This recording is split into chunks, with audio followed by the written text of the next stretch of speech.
Hello everyone, this is Ben, and what we're going to do in this video is talk about the question of whether or not the apostles of Jesus Christ were martyrs.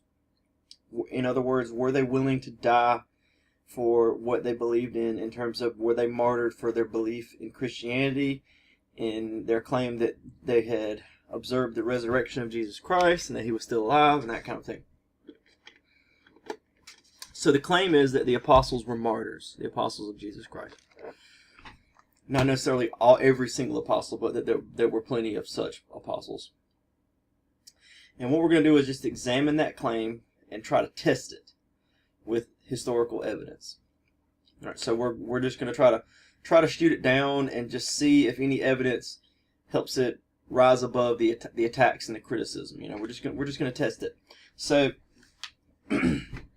the first thing we can do is we can say, all right, anyone can make up anything. I think this is the most simple test that, like, people say, you know, you read the Bible and, you know, or you read some ancient historical document and it says, this happened. Well, how do you know that that happened? I mean, that guy wrote that that happened. Well, that doesn't mean that that happened. I mean, and so this is an important first test, right? One of the first things you got to look for when it comes to historical accounts is you've got to ask yourself, are there multiple accounts that will attest to something that happened, that will testify or whatever? By the way, that's the word martyr comes from the older Greek word which means martus, which means witness.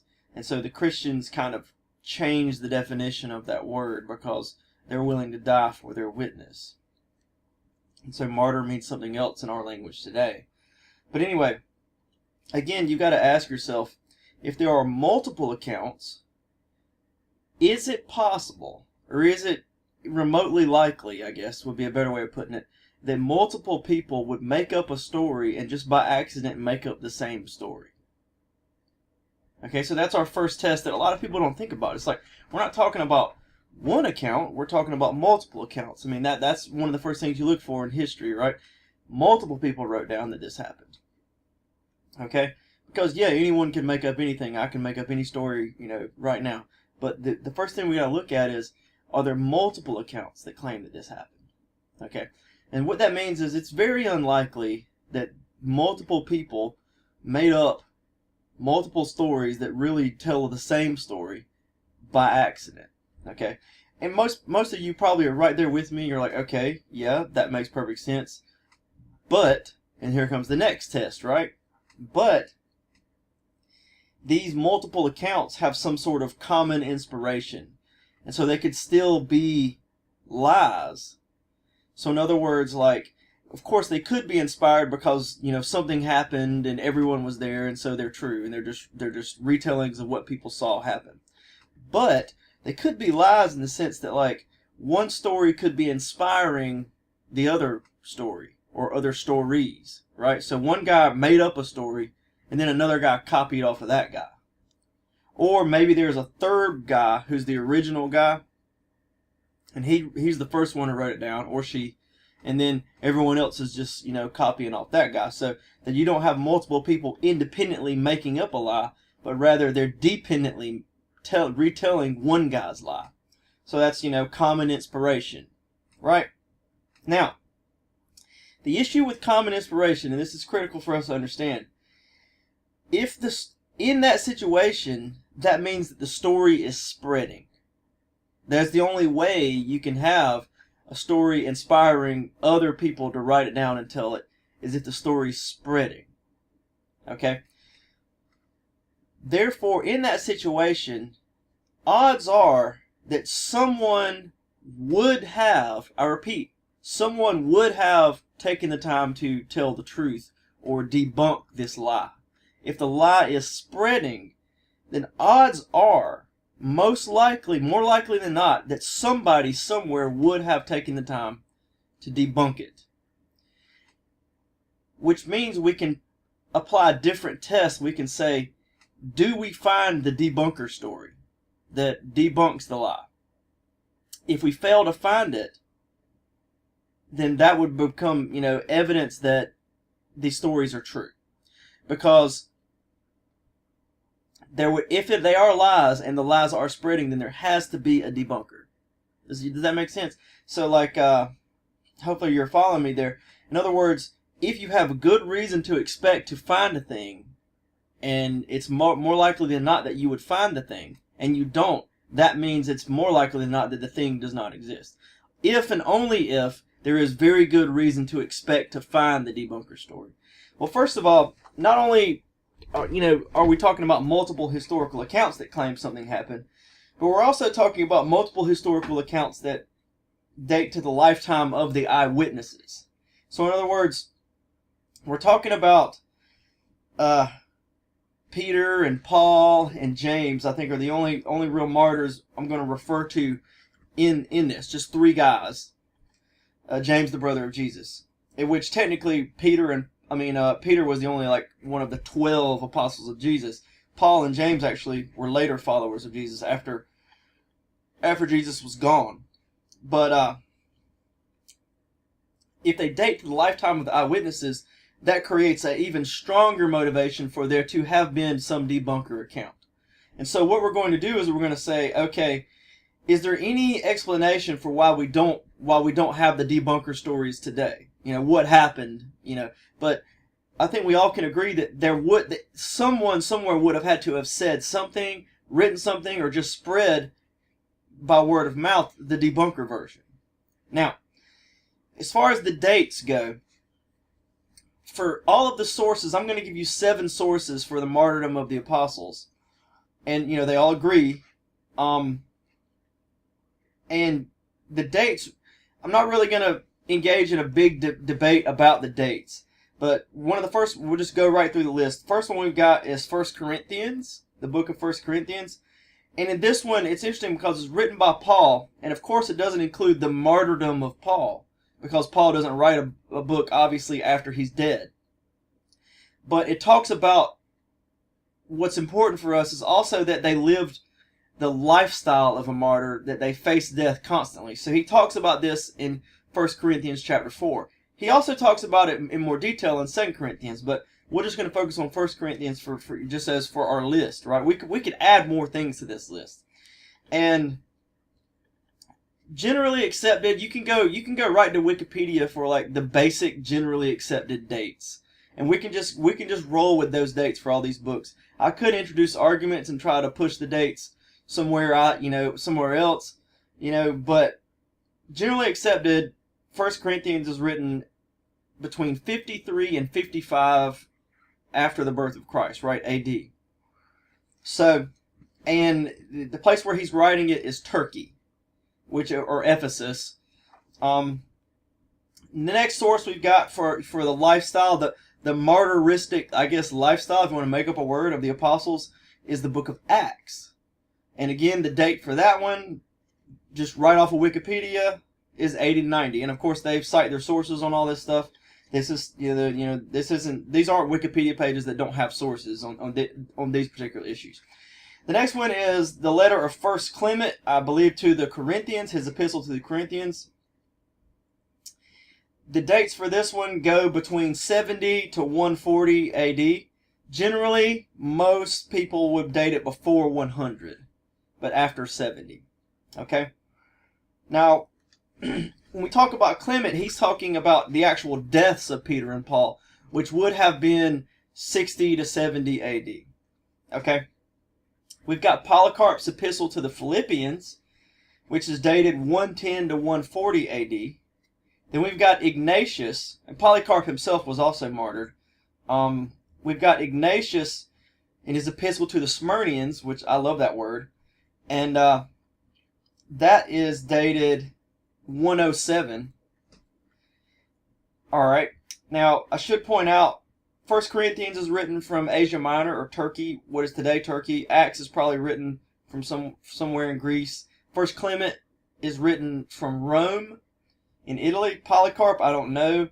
I didn't write that one down. I didn't look that one up. Ignatius is 107 is written from Syria.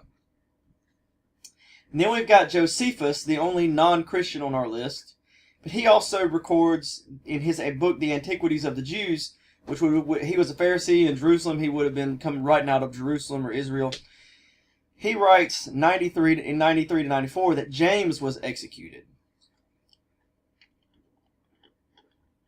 And then we've got the Gospel of John, which is the oldest testimony to, well, I don't know, it actually, there's a good chance it's actually, the Gospel of John was written after 1 Clement. But the Gospel of John dates 90 to 110 AD. It's actually in the New Testament. And of all of these, the Gospel of John has the oldest actual copy. But anyway, it, in the last chapter, I believe it's chapter 21, talks about Peter's death. The death of Peter. The martyrdom of Peter. Now, you might be asking me, well, Ben, how do they even come up with these dates? What is this? I mean, this is just ridiculous. Like, this date and that date, what in the world? Okay. Well, one of the ways you do, when you're talking about ancient writings, the first thing you do is you say, okay, what is the oldest known, like, literal physical copy of this? This is called a manuscript. The oldest, like literal, like, piece of paper, or they used this paper made out of a plant called papyrus, and then they also had something called parchment later on, which was made out of treated leather, cowhide, and then there's also something called vellum, which is also made out of leather, and of course there's stone carvings. Well, I don't think we have that for any of this, but one of the ways you test it is with something called carbon dating, or radioactive carbon dating. So with radioactive carbon dating, you say, all right, plants and animals can only take in carbon-14 with the extra neutrons by breathing. And so when the plant or animal dies and is made into paper or whatever, then it will stop taking in carbon-14, and the carbon-14 will radioactively decay into carbon-12 at a very consistent rate. And so you can come up with a date based on that for whenever this plant was harvested and made into paper. Now you can also do an the other thing you can do is something called paleography, which means like old writing. And so if you look at, like, for example, how English was written down, the handwriting styles and even the print styles from something that was written 100 years ago, you'll notice that some of the letters look funny. Okay, so over long periods of time, the way people write letters changes. The way they make the same letter. It might be the same letter in the same language, but the way they make the handwriting styles over long periods of time change. And so the important thing here is you come up with these dates based on these systems, and you say, well, is there any way to confirm that the carbon dating is trustworthy or reliable? Is there any way to confirm that the paleography is reliable? Well, the philosophical basis is something called converging lines of evidence. And so, in other words, with the paleography, you have a completely independent dating system. And then with the carbon dating, you have another completely independent dating system. And when those two completely independent dating systems converge on the same date, you would say it's unlikely that they would do that by accident. It's more likely that we have a reliable dating system here. And that's what we found dating numerous things with this method. Numerous historical documents, not just Christian documents. Okay, so now all that will do is establish an age for the, like, literal physical piece of paper, or in their day, papyrus. I think our paper today is made from, like, pine trees. But there are other methods, because you've got to say, all right, this copy we have, unless it's the original, which is unlikely that it's the original. What are the odds that you would have the first one? Probably it was a copy of the first one. Then that means the original was written before this copy. So one thing you can do is you establish converging lines of evidence in other ways by looking at other historical writings that reference this writing. And so then that becomes a way of saying, well, obviously this other written work dates to after, if it's going to, in other words, like 1 Clement quotes 1 Corinthians. So it's unlikely that 1 Clement was written after 1 Corinthians. And then you can use the same system. You can say, all right, then we have someone later who was quoted that, and then someone later quotes that. And you begin to build this, like, network of different people referencing different things people write. And it becomes clear who wrote what before who. and you begin to establish a date. Another important thing you do is you look for reference to known historical events. So, like, in other words, if a writer in his writing refers to a historical event, then it is unlikely that he wrote that before that happened. It's more likely that he wrote it when it had already happened. You don't write down about something before it happens. Okay? Typically not. That would be pretty, miraculous, right? Okay, in addition to that, if there is a lack of a reference to a historical event when there is very strong reason to suspect that the writer should have referred to it, then that's good evidence that it was written before that happened. In other words, if there is strong reason to suspect that something should have been mentioned and it wasn't, then that means it probably just hadn't happened yet. So, an example for this a lot of people bring up when they talk about dating this type of stuff is, of course, the destruction of the Jewish temple in 70 AD. It's a major historical event when the Jews rebelled again against the Romans. People had been expecting it for a long time, talking about how there's a good chance it was going to happen for a long time. Israel, or Judea as the Romans called it, was a very difficult province. Even before Rome came along, when it was ruled by Greek rulers, it was still a problem. We're talking about for centuries, and the Romans kind of dealt with it. They destroyed Jerusalem, they destroyed the temple, and they kicked all the Jews out and caused something called the diaspora. Okay, so, which is just the dispersion of the Jews until 1948 when they finally came back. Okay, it was a long time. But, because the New Testament never mentions the destruction of the Jewish temple, a lot of people say it was probably written before. Some of this is debated to some degree, but you can actually enter into that debate because the debate boils down to reading the New Testament for yourself and seeing how relevant the destruction of the Jewish temple is to the subject matter of the New Testament. So the New Testament books, the primary subject matter is the Gospel of Jesus Christ, that Jesus Christ died on the cross for our sins and was raised on the third day, and that this replaces fundamentally the Jewish temple system, that all of the sacrifices in the Jewish temple to be forgiven for our sins and that sins go onto the Lamb has now been replaced with the ultimate Lamb, the Lamb of God. And you've got that in Matthew, he's called the Lamb of God. The book of Hebrews fundamentally is drawing the point as clearly as possible that there's no point in going back to those temple sacrifices. This is a debate that rages in numerous New Testament texts about exactly what Jesus means for the old Jewish ways. And so it's very odd that the New Testament never mentions that, oh yeah, and we can't go to the temple anymore because it was destroyed. Why do they try to, the book of Hebrews tries to convince you not to go to the temple. And so there's this question of like, well, why doesn't it just say, well, God, sent the Romans and destroyed the temple and that proves me right. That kind of thing. So, but I mean, that you can actually enter into that debate yourself by just reading New Testament books and seeing how relevant the destruction of the temple would have been. Okay, so now that we've looked at all of that, I think most of you would agree with me that, like, if these stories and these multiple accounts that date to the lifetime of the eyewitnesses about the martyrdom of the apostles, in general, their martyristic lifestyle, the lifestyle of being a martyr, I guess, and the fact that they were martyred in terms of James, Peter, and Paul, then there would have had to have been debunker accounts where somebody said, no, that didn't happen. I don't know what you guys are talking about. Anyone who, the story got to them, they would have said, what are y'all talking about? Y'all are crazy. That never happened. Okay? So, we have to come up with some sort of explanation for why we don't have the debunker accounts, given that there is very strong reason to suspect that they would have existed. What happened to them?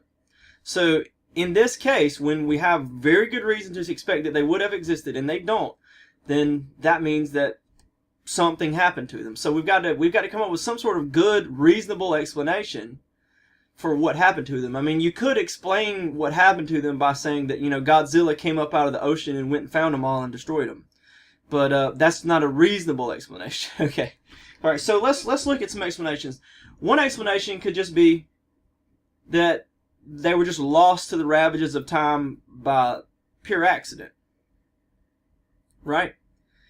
The problem with that explanation is it's really unlikely that all of the accounts that agree with one simple story, that the apostles went around spreading the message of Jesus and that they were willing to die for it, those all agree. And then all of the other debunker accounts just happen to have been the ones that just accidentally got destroyed. I think most of you are with me on that. You're like, say, yeah, that's ridiculous. It's much more like, it's like saying that somebody would play poker and just, he wins every time for like weeks and weeks, but he never cheats. I mean, it's just unlikely that he just accidentally that just happened. It's much more likely that somebody, you would probably say somebody had a hand in this. When it comes to the story of the martyrdom of the apostles, that you would say, well, somebody, maybe when Christianity got political power, these stories were suppressed. And you probably could cite for me some example. So this isn't the next test, right? We could say, like, well, the stories were suppressed by powerful Roman emperors when the Roman emperors became Christian. And there's historical evidence to back this up. We know that when Christianity became a political force, when the government became officially Christian, you had literal laws on the law books that we still have copies of from most significantly, it's not Constantine. People get mixed up about that, but it's Theodosius, who lived at the time when the Roman Empire was just falling apart.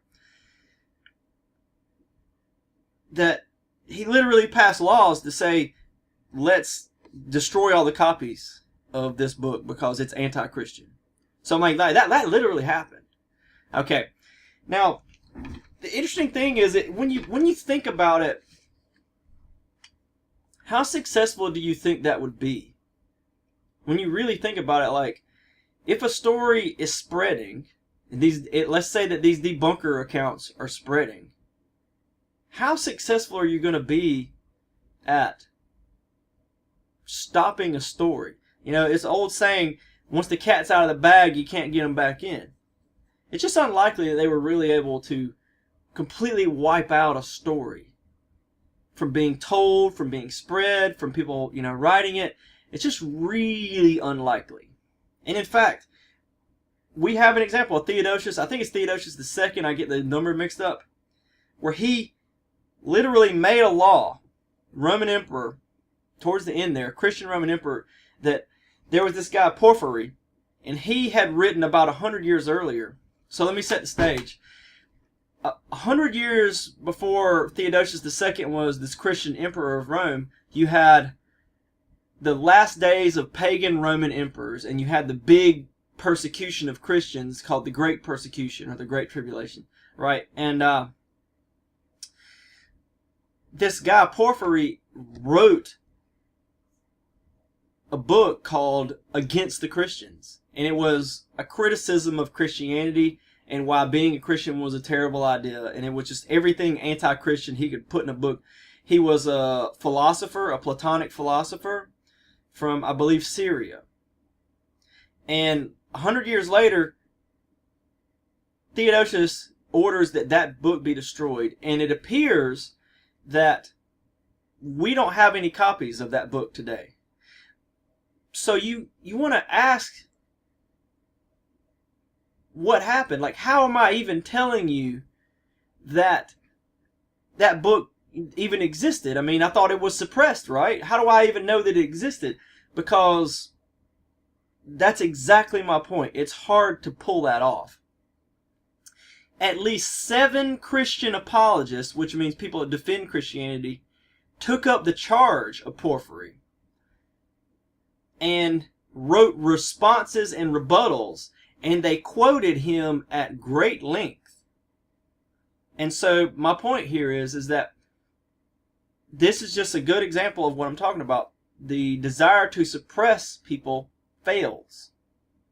And in fact, it was Christian writers who wound up inadvertently preserving Porphyry. And we have so many of his arguments. In fact, there are atheists who are alive today who like to criticize Christianity.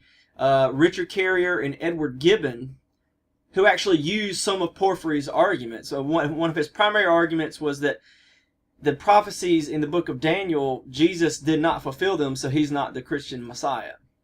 And that's an argument that's actually picked up by, I believe, Richard Carrier and Edward Gibbon. So,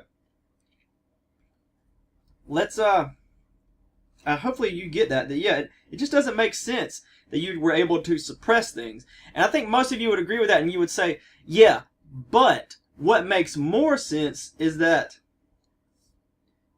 well, before we move on to that, let's just backtrack a little bit, because like there's another way you can suppress the truth, right? Is like by altering what people wrote.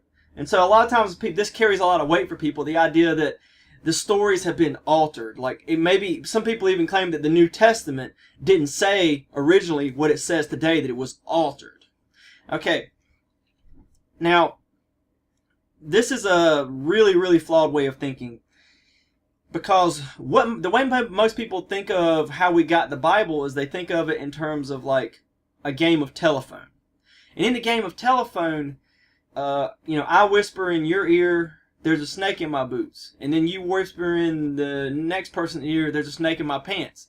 And then by the time it goes around the circle, it's like, I don't like to eat tuna fish. Okay? And so that's really, really, really, really flawed way of thinking about how we, got the Bible. That's way off. What's a better way of thinking about it is, first of all, we're talking about things that were written down, not whispered in someone's ear. And even if it wasn't written down, it still wouldn't be like a game of telephone. So a lot of stories in history comes to us through what's called oral traditions, which is like a word of mouth type thing.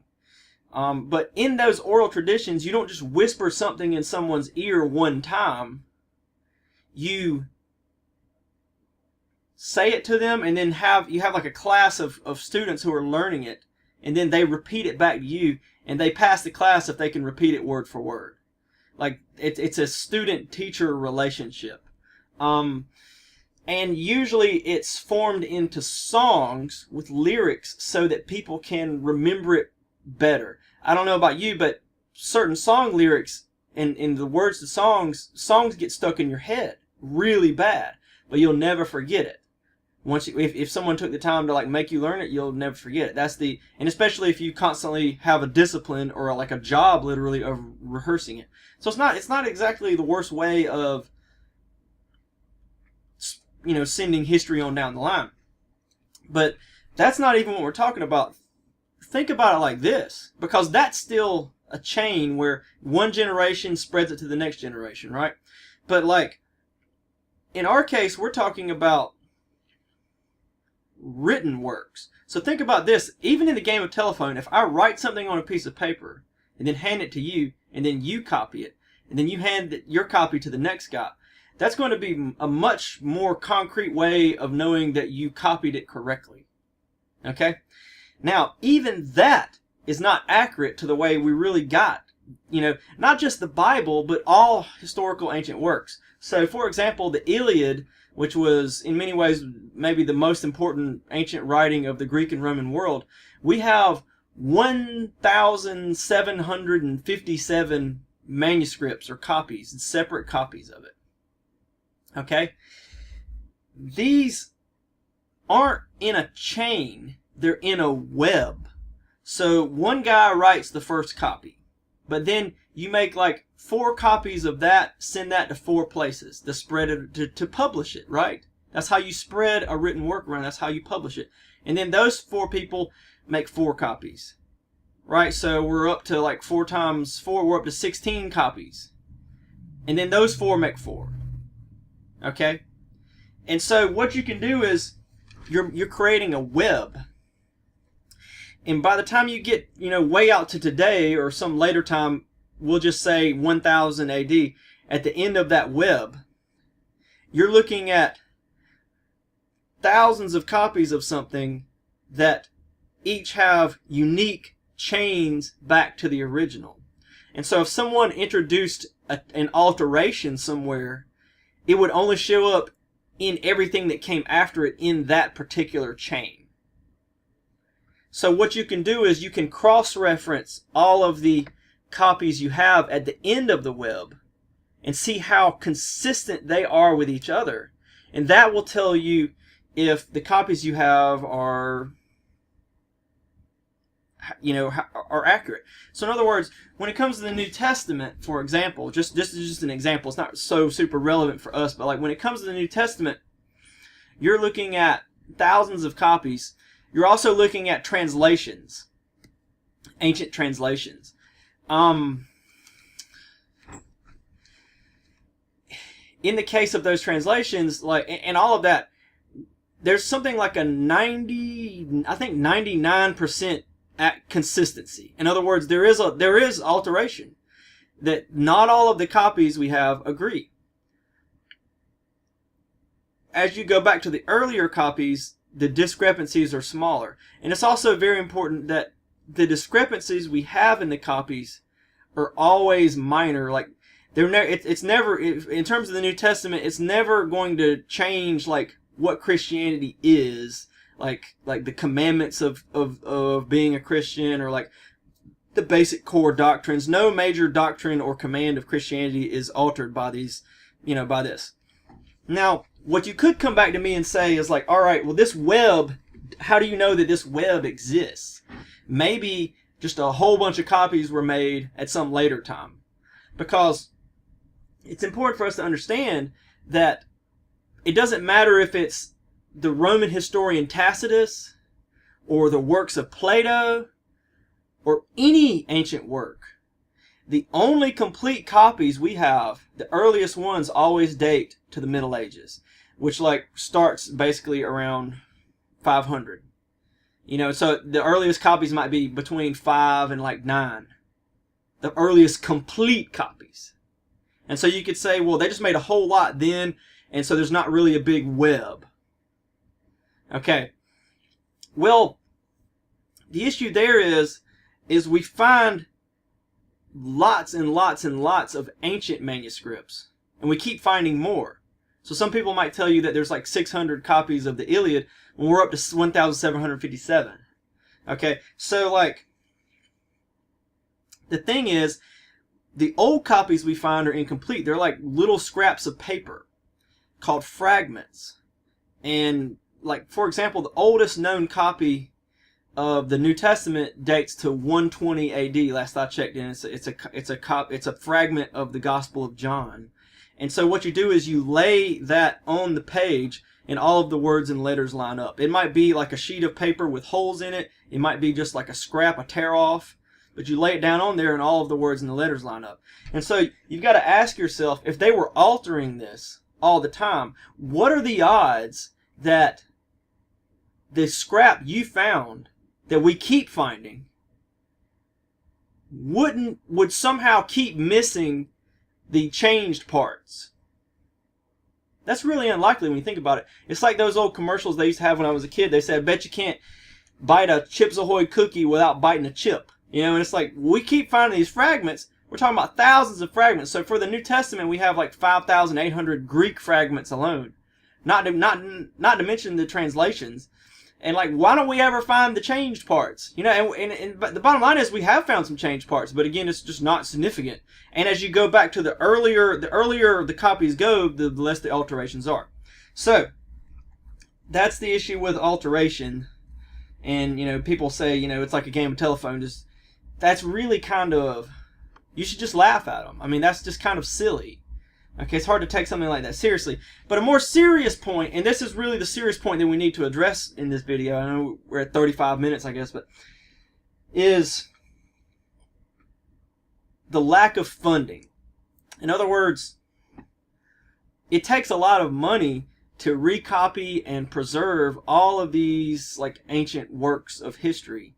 And so maybe, just maybe, what we have is still with us because it was preserved, because they had money and power behind preserving it, that there was a financial motivation behind preserving it. And so for our question of the claim of whether or not the apostles were martyred, the issue is these debunker accounts that would have had to have existed, maybe they just vanished due to a lack of funding, that no one took the time to recopy them.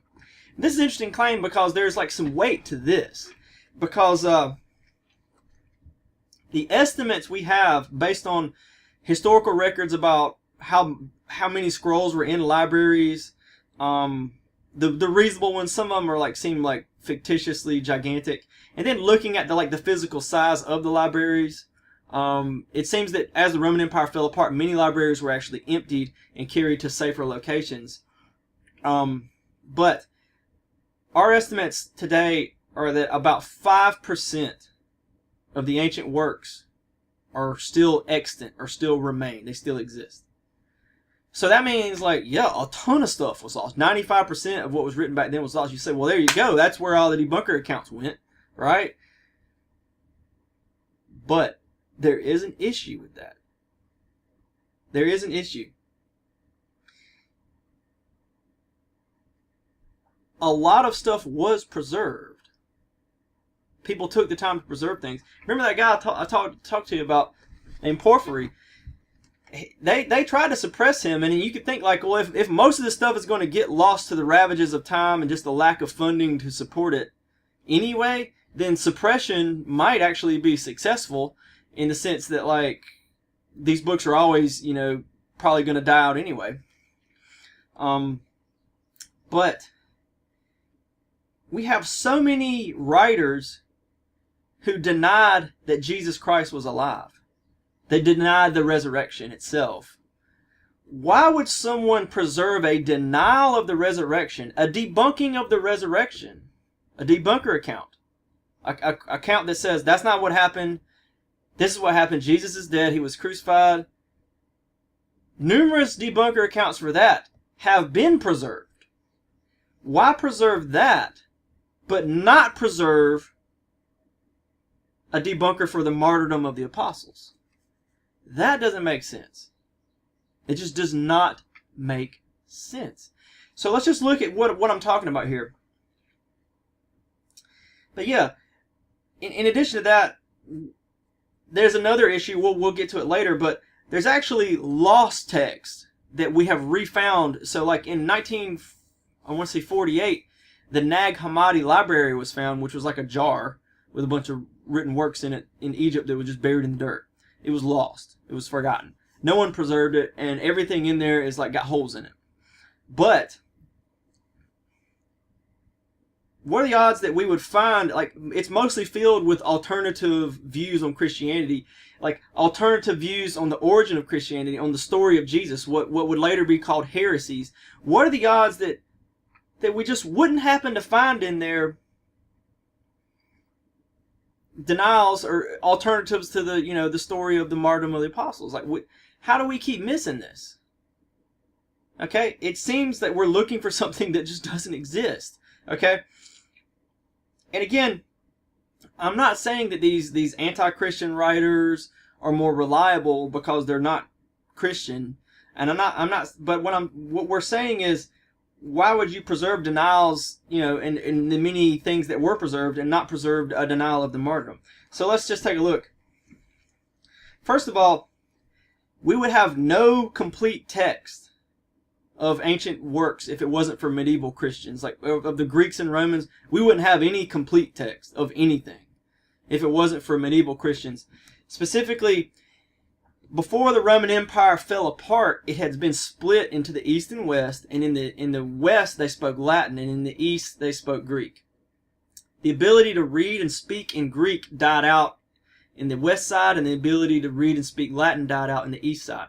So what happened in the Western world when Rome fell apart? Christian monasteries were the only people in the history preserving business, in the written work preserving business, or it wasn't really business, but they were the only people who cared or took time to do it. And so all of the Latin is due to Christian monks. Like every Roman Latin thing, every Roman mythology, everything. And then on the Greek side, because the Byzantine Empire essentially is the Eastern Roman Empire, and it didn't fall apart in a cataclysm through barbarian invasions and all that. It just slowly degraded until eventually the Muslims destroyed Constantinople in 1453 and changed it into Istanbul. So like they actually preserve for us 10 times as much, but only of Greek things. And so as the Muslims came in, they left, and what they preserved was then benefited to the West because translations were made from Greek into Latin. Okay? Now, so, for example, pagan texts, ancient pagan texts like the Iliad or Plato's Symposium, they're only preserved by medieval Christians, Byzantine and Western monasteries. So, like, Plato's Symposium, in the Symposium, you can look it up, he says that, like, you're only a manly man if your desire from your youth is to have sex with just other men. He says that if you desire to have sex with both men and women, then you're the kind of person who is an adulterer. And he says if you're a woman who desires only sex with women, then you're an adulterer too. But if you are someone who only desires men, then you're a good person. And if you're a man who only desires men, then you're a real manly man. Okay? And then likewise in the Iliad, the hero Achilles is very saddened because his gay lover Patroclus, who they shared a bed since they were 16, they says, is killed by the Trojans, and he slaughters 7 Trojan slave children as a response. And it's seen as, maybe a bit excessive but understandable given that Patroclus was such a great guy. So, like, these are things that clearly go against the doctrines of Christianity, and yet Christians took the time to preserve them. In fact, we wouldn't have them without Christianity. The Christian monk Anselm, who lived around 1000 AD, actually recommended to his students certain Latin authors who said things that, Christians wouldn't agree with, but he said, these guys are great guys, you should read them. Let's see. The Roman historian Tacitus is only preserved by Christians, and it's fascinating because he does talk about Nero burning Rome, and in his account of that, he says that the Christians were persecuted in the time when Nero burned Rome because of their superstitious belief in Jesus Christ, that he resurrected. So it's a denial. It's an acclaim that the resurrection is fake. It's preserved by Christians, and he even says that the religion of Christianity is a crime against mankind. And my point is not that like he's a strong evidence that Christianity existed or anything, but that like the idea that these debunkers were lost by lack of funding, the issue is there was a lot of funding of debunkers. Okay? Of the preservation of debunkers. It gets worse though, because we've got anti-Christian texts, like Porphyry we talked about, who are only preserved by Christians. We've got Celsus lived like, you could basically say in the 100s. So like, he lived close to like the lifetime of the eyewitnesses of the martyrdom of the apostles. He's only preserved in Origen, the Christian's responses to him. We even got Lucian, who also lived around that time, the first 100 years, the 2nd century, the 100s.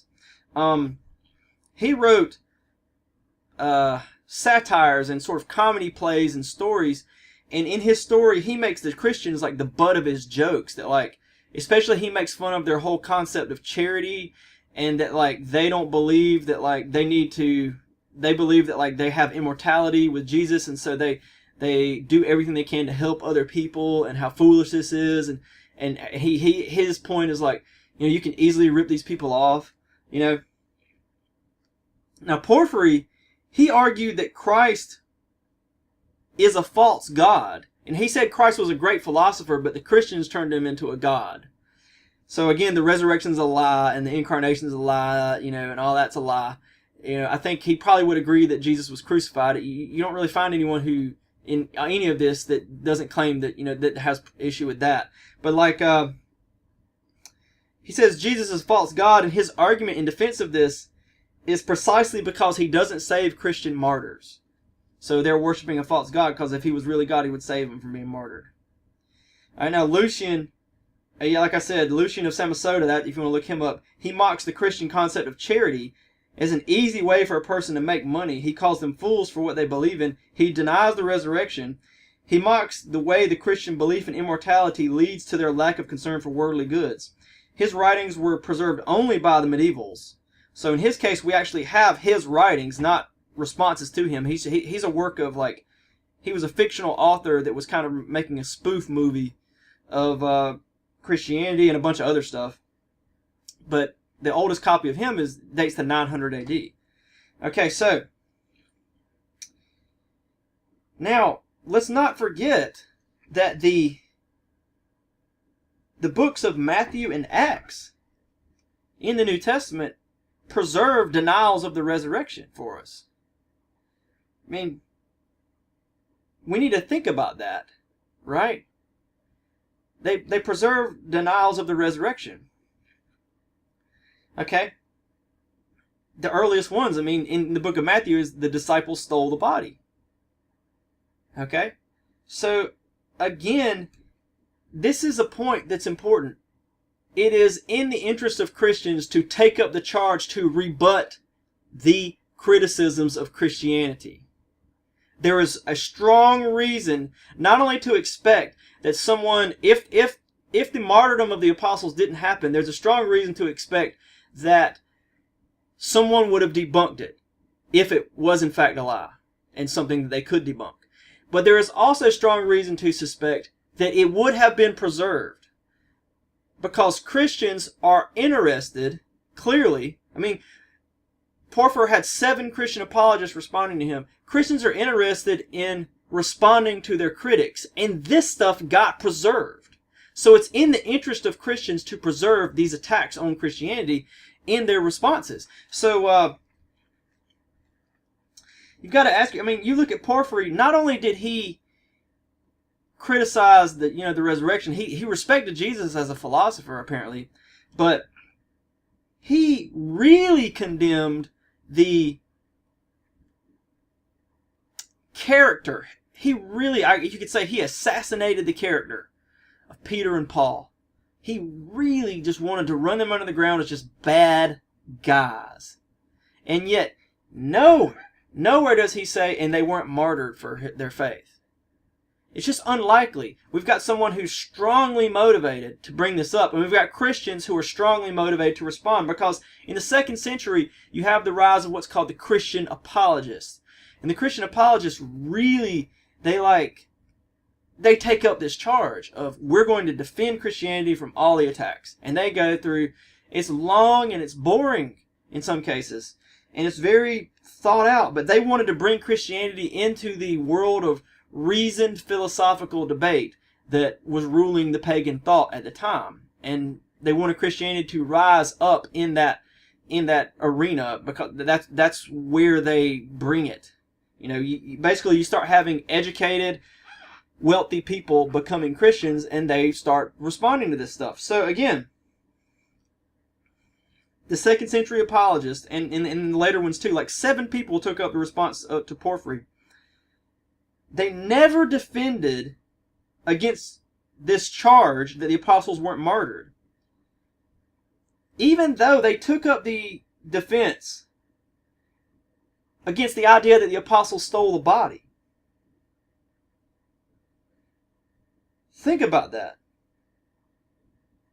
It's just unlikely that it would not have been preserved, given that it's hyper relevant to the work of Christian apologetics, and we have a lot of that preserved. And given that, everything else under the sun was thrown at the Christians, and that was preserved, then why wasn't that? Okay? And then, of course, alternatively, we've got this Nag Hammadi library that was found in Egypt, which contains all of these Gnostic texts, which contain basically like Christian heresies. So, for example, in the Gospel of Judas, which is one of the ones that was found, it's like a totally different telling of Christianity. It's got holes in it, a lot of it's missing, but it starts out with the apostles are all praying over their supper, over their bread, and Jesus comes in, he laughs at them for praying the blessing over their food, and they say, why are you laughing at us? And he says, because you're praying to your God. And they say, aren't you the son of our God?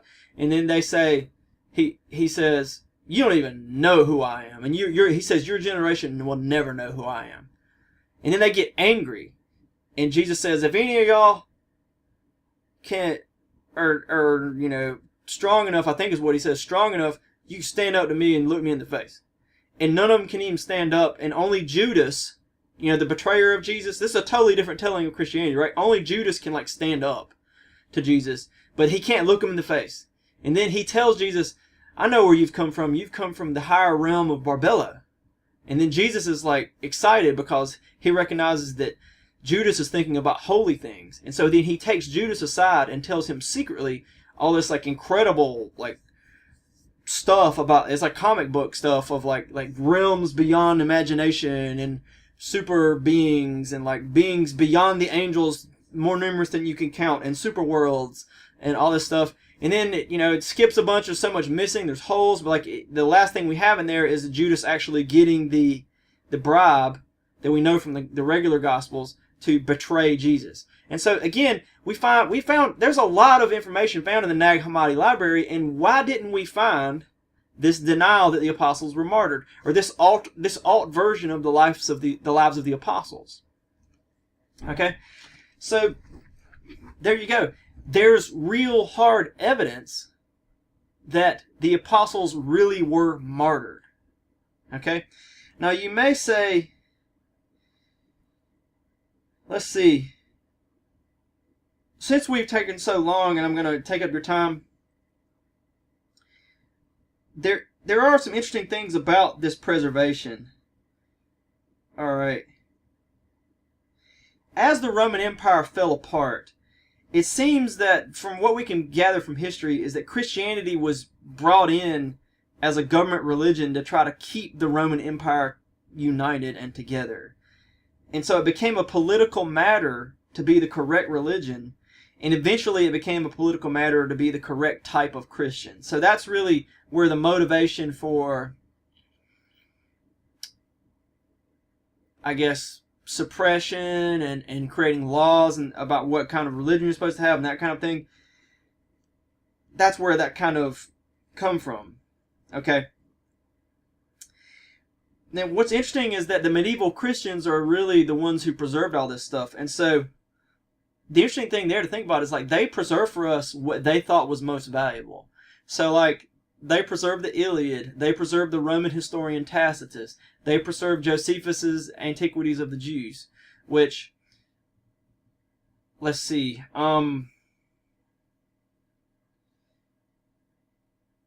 in some cases we know that Christians actually failed to preserve even Christian writings, where there were certain types of heavy-duty paper, I guess, that where you can see there was something written on there that was erased, and then something else was written on top of it. And we know that now we can kind of read some of what was under there with special technology, and we can see that they erased Christian things to write pagan things on top of it because they wanted to preserve it. The scientific literature of the ancient Roman world was predominantly in the Greek language, and so most of that was preserved in Greek in the Eastern Roman Empire and the Byzantine, of course, Christian Empire until the Muslims conquered it. Alright. The interesting thing there is most of what we have from them are science texts and medical texts. And rational philosophical works and that kind of thing. And things like Plato's Symposium and the Iliad too and all that. But the thing is, today we view the Greeks as these rational thinkers and logical people, but it's very likely that what the Christians chose to preserve skews our view of the Greeks in that direction, and that they just didn't preserve a lot of the other writings of the Greeks. So in other words, and it does seem like that they're less interested in Greek ideas about good and evil and right and wrong. And I'll give you a link for a lot of that. That you might not be able to look up on Wikipedia easily in the description. Now, we do have good reason to suspect, and you might come back to me with your, with saying, like, there had to have been a lot of heresies that were lost in these suppressions, because like I told you, a lot was lost, and there was political motivation to suppress the wrong form of Christianity. And so we're almost certain that some Christian heresies and heretical writings were lost, and that suppression was the culprit. All right, but this is important. The question is not whether there existed an alternative form of Christianity. That's not the question. The question is whether the apostles were willing to die for their form of Christianity. That's the question. So, it's really just one fairly simple claim that we're testing. The earliest preservation of the Christian heresies is in the New Testament itself. It seems clear that 1 John is writing in response to Gnosticism. And let's not forget that the earliest preserved anti-Christian attack is that the disciples stole the body, and that's in Matthew, right? So now, you could come back to me and say, well, all right, the apostles were martyrs, but they were martyrs for like a different religion that was altered, or they were martyred for something else. And again, so at this point, it should be fairly simple to answer this. The sources I cited are clear on what Christianity, the teachings of Christianity are. So it becomes kind of a ridiculous point at this point, because we've dealt with the whole idea that, the entire web got altered. In some cases, things could get altered because there's not a huge web, but the sources I've cited are clear, and the dating for them is strong, and they're clear on what Christianity believes. It's pretty clear. So, and for example, you can see 1 Corinthians 15, one of the oldest ones on the list, maybe the oldest. 1 Corinthians 15, people try to use that sometimes as evidence that Christianity was changed, because they say, it doesn't say that the resurrection was physical. Jesus rose as a ghost. And it's like, that's interesting that you would even dare try to go there. What does that matter? The important thing is that they believe Jesus was alive. And Paul is very clear in 1 Corinthians 15. Jesus is alive. He gives you a list of eyewitnesses, and he claims that some of them are still alive, as though you're expected to go double check. And then he, talks about, because Jesus is alive, we're going to be alive. So, the idea of immortality is blatant in there. So, here's a short summary of everything we've talked about. We've got multiple accounts that agree. So, they aren't accidental, just independent lies. If you want to say they are lies, then given the early dates, along with the cross-inspiration that would be necessary for them to be lies, since they can't be independent, then there had to be debunker stories. There's too much good reason to expect these debunkers to exist. These debunkings would not have been mysteriously lost by accident. Suppression of the debunker stories would be ridiculously difficult, and clearly mostly a futile and mostly political enterprise, more so than actually wipe out the idea, but more make it less popular, Manuscript evidence that we have is heavily against alteration. Now, lack of funds, lack of money, did lead to much loss of historical works. But too many texts have been preserved that would have included the debunker stories. So we got to ask, why did we have so much stuff that preserved so many attacks on Christianity, and yet we just somehow missed these debunker stories for the martyrdoms of the apostles? Okay, so again, you can't write an apologetic text, a defense of Christianity, without preserving the attacks, the attempts at debunking Christianity. On some level, you've got to go there. For example, Athanasius, writing in the late 200s during the last Roman persecution, he preserved most of that. His book on the Incarnation, it's mostly dealing with a defense of the idea that Jesus is still alive, and all the different groups. He goes after all the groups that claim that Jesus is dead. Okay, but why would he leave out these martyrdoms? And since he's willing to defend the resurrection, why leave that out? Okay, there comes a point where you're just looking for something that does not exist. Okay? So, how do we conclude this? I guess the way we want to conclude it is just to say that, again, it's that final point. And if you understand that final point, that the debunker stories must exist, and it's unlikely that they wouldn't exist in all of what has been preserved and all of the anti-Christian stuff that's been preserved. Given that the strongest possible criticisms of Christianity you could find were preserved and responded to, and to the point that atheists today still find them strong, then what are the odds that they just somehow accidentally missed the debunkings of the martyrdom of the apostles? What are the odds? Because that's essentially what you're back to saying that, like, well, all that got preserved just happened to miss that by accident.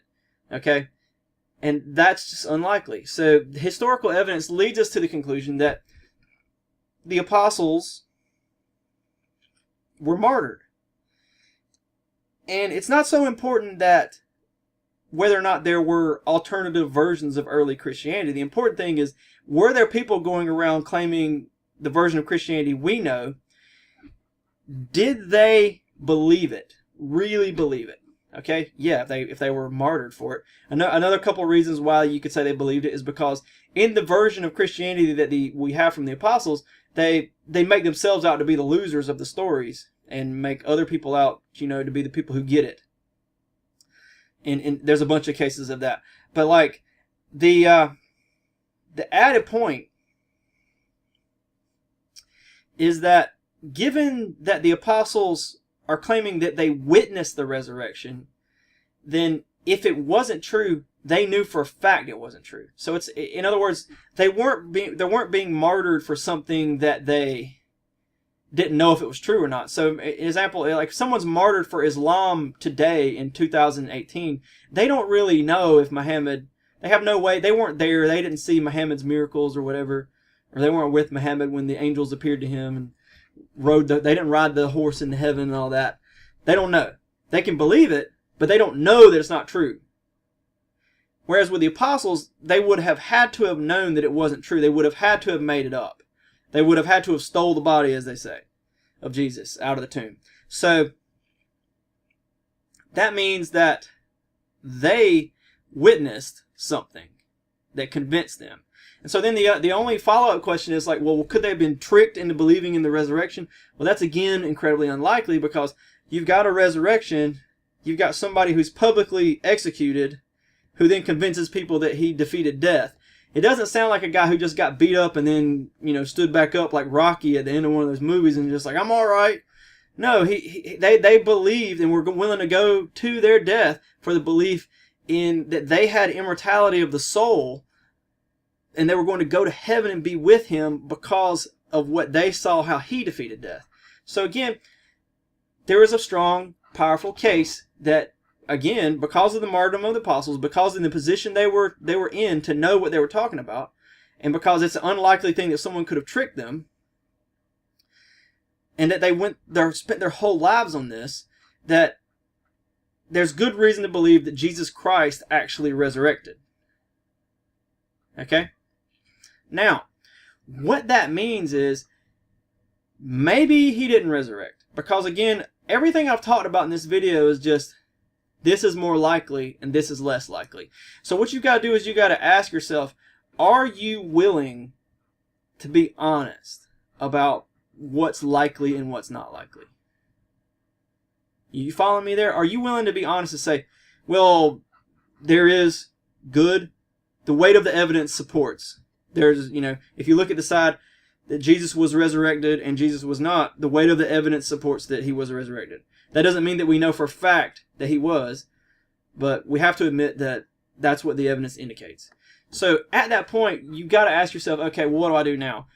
Probably what you should do is just investigate this more. If you're just going to be an honest, skeptical person, then just like, okay, let's check this out more. One simple thing you can do is something called the atheist prayer, because these apostles and these writings are talking about Jesus being the Son of God and all this. So like you can say, all right, I'm an atheist. I don't believe in Jesus. I don't believe in God. But there's good reason to think that that stuff's true, even though I don't really know if it's true. So what you can do is you can just say, all right, God, I don't know if you exist. If you do, show me that you do. What do you have to lose by praying that prayer? What's it going to cost you? Okay, so this video has drug on, but hopefully someone out there will watch it and it will make sense to somebody. Thank you for your time.